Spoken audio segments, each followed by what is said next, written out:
I would just like to say thank you for watching my unboxing of this bike, the Trek Marlin 6. Mabuhay! Kakaibang unboxing ko. Kasi umabot na siya ng 330k views. At dahil dyan, gagawan ko siya ng in-depth review about my experience with this bike after my 3,000 kilometer ride with 10,000 elevation gain. So ano ba yung mga na-experience ko? Okay ba to? Worth it ba to? So tingnan natin sa video na to.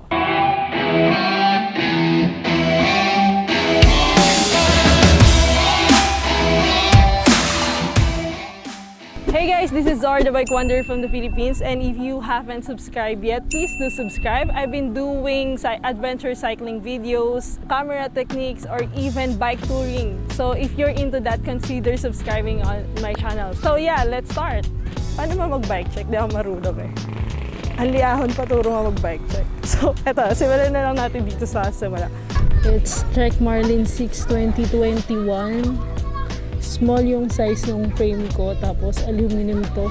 So itong frame is alpha silver aluminum with internal routing, chainstay disc brake mount, rack, and kickstand mount. 135 to 5mm quick release. Meron siyang sabitan ng stand. Tapos yung naging problem ko lang dito ay nag-boost thread yung ginamit kong stand.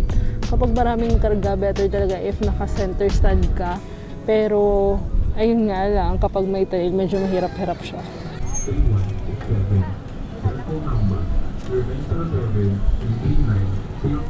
Yung fork ko is SR Santur XCT 30 coil spring preload, hydraulic lockout na siya. Tapos 42mm offset for 27.5. Kung marami ka lang na pera, ito yung i-upgrade ko ngayon. Itong fork ko. Papalitan ko siya ng air suspension para mas gumaan. Pero ako ayoko mag-rigid kasi nagte-trail din naman ako minsan. At tapos hindi ko rin naman concern na gumaan yung bike ko. So okay na ako dito sa stock nito. So itong gulong ko is 27.5. Tapos yung lapad niya is 2.2. 2.2 yung gulong ko. Tapos Bontrager din siya. Sa wheelset, wala naman akong na-experience. Actually, isang beses pa lang ako napaflatan sa 3,000 km ride ko. Okay tong Bontrager, promise. Ano daw mag-upgrade daw ako ng mas maliit na gulong, like mga 1.7, ganun. Kasi lagi daw ako nasa road. Pero the truth is, madalas din naman ako nasa trail, hindi ko lang pinapakita. Kaya kung mag-upgrade man ako, mas gugustuhin ko mga 2.4 sana. Kasi pagdating sa trail, medyo clumsy kasi ako, madalas ako nadudulas. So gusto ko na mas makapal sana dito na gulong. Yun yung gusto ko i-upgrade.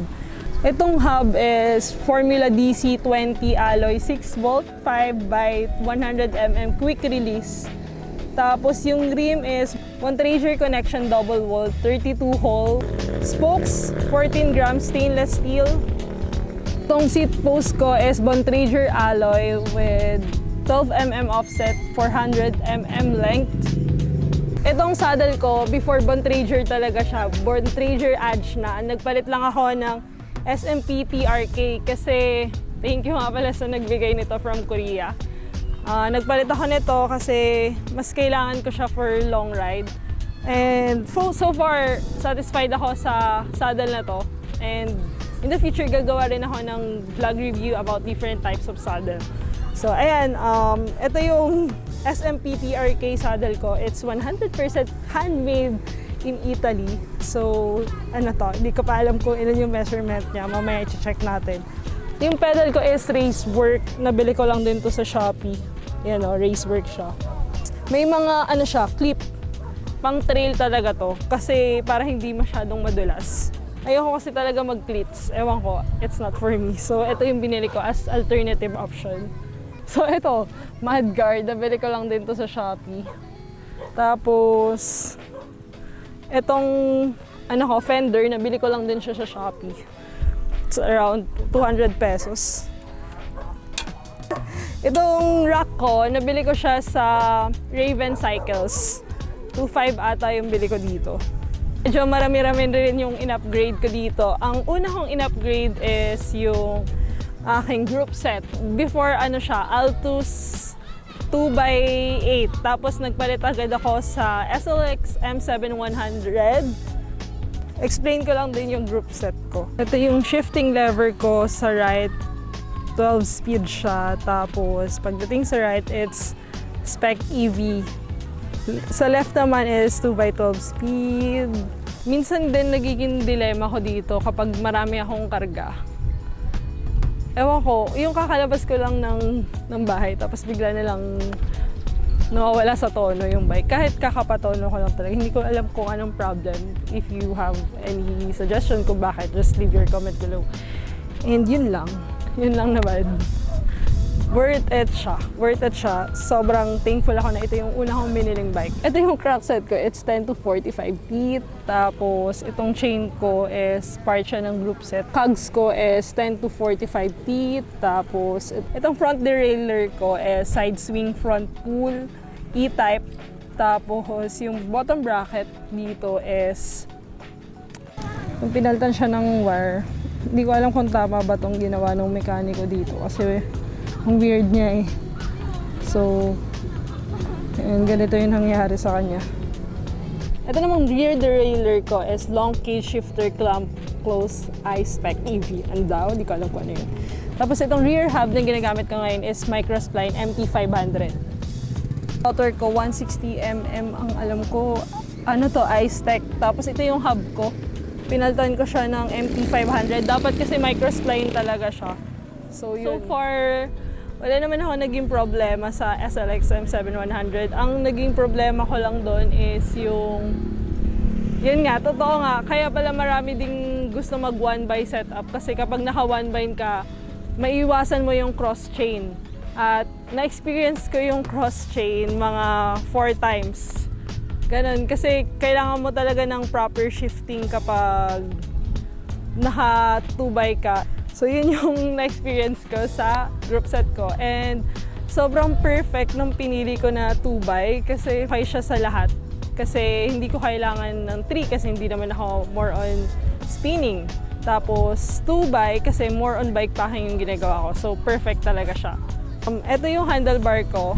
Originally, Bond Rager talaga siya. So, una kong pinalit ito. Pinalitan ko siya ng Jof Loop Bar. Di ko alam kung paano pronounce. Ito yung pinalit ko. Tama yung una kong ginawa na una kong in-upgrade tong loop bar kasi mas naging comfortable ako sa ride compared dun before. At if sukat sa yung bike, hindi ka na masyadong mahihirapan compared dun sa ginagamit kong bike before na naka-large frame ako. Tapos ngayon, sukat na sa akin. So mahalaga talaga yung bike fitting when it comes to cycling. Check nyo na lang yung description kasi nandun lahat kung saan ko binili itong mga to. Nabili ko siya 3,500 sa Dave Bikes. Sa QC yun. Nilagay ko ditong tape. Sa Shopee ko lang din na siya nabili. Around 200 pesos. Tapos itong grip ko, originally Bond Rager din talaga siya. Since nag-loop bar ako, kailangan ko ng mas comfortable. So nagpalit ako nito. Sa Shopee lang din to, around 99 pesos. Tapos ginupit ko lang siya para mag-fit siya dito. Yung stem nito, this is 7 degree with 60mm yung sukat niya. Bond Rager Alloy 31.8 blender. Wow! Wala na akong masabi. Hindi pa ako ganun ka-pro mag-bike checks. Next time gagalingan ko na kapag may bago pa akong bike.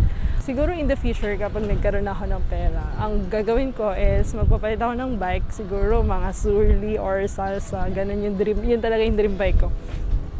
Papalit ako ng bike, touring bike or gravel bike. That's all for today. On the next video, I'm gonna be showing you my current setup sa bike packing. Kung ano ba yung mga ginagamit kong bags, ganun. So, yun lang muna tayo for today. I hope may mga natutunan kayo sa video na to. And I'm also wearing my Bike Wonder shirts. Yan o. It's now available on Shopee. Ayan. So, ayan, check nyo na lang sa Shopee kasi nandun na siya. And limited stocks lang siya. Ipa-plug ko lang din yung Facebook group ko, The Bike Wonder Philippines. If you're into bike touring and adventure cycling, feel free to join my network. And pinifilter lang namin yung mga posts doon. Well-moderated yung group na yon. Walang toxic, gano'n. So, yun, feel free to join this group. Nasa description lang siya. Kung meron pa kayong mga suggestions na i-upgrade, pero wag na kayo mag-suggest kasi ayaw mag-upgrade. Just leave your comment below. So, that's all for today. I hope you enjoyed this video. Once again, this is Xzar, the Bike Wonder from the Philippines, and see you on my next video. Sana all masaya. Hindi ako makapag-enjoy. Hindi ko ma-vlog tong lugar na parang, ang ganda nito! Kasi hindi ko siya ma-appreciate. Kasi may nararamdaman ako ngayong hindi maganda. Ito ba naman ang mawalan? Sino ba namang magiging masaya, diba?